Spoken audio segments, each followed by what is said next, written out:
Bonjour chers auditeurs, aujourd'hui nous allons vous préparer un petit cours intitulé Redressement. Afin de bien illustrer ce cours, on va suivre le cheminement suivant.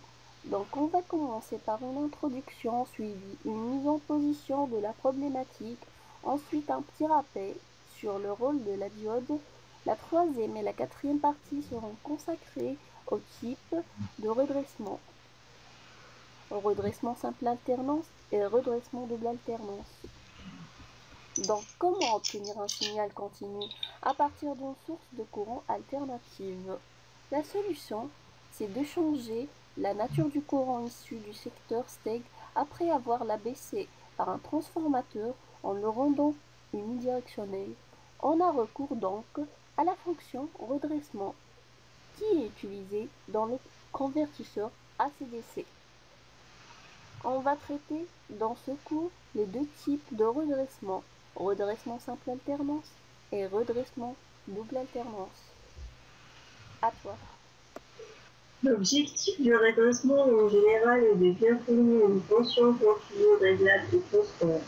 Et avant tout, avant de traiter les deux types de redressement, nous allons faire un petit rappel sur la diode et son fonctionnement. Donc il faut savoir que la diode est un semi-conducteur avec deux barreaux PN, un barreau P chargé positivement et un barreau N chargé négativement. Donc, le principe de la diode, de laisser passer le courant que dans un sens et de bloquer le courant dans l'autre sens. Donc, elle a un sens passant et un sens bloquant. Elle est symbolisée comme suit. Donc, sachant qu'ici, c'est l'anode,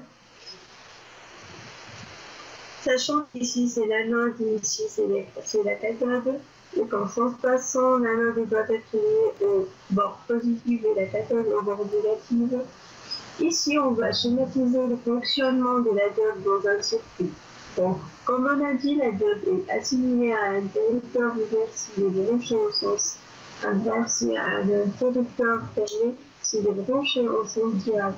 Alors, pour tester notre compréhension, il faudrait gagner ici le fond en prenant un QCM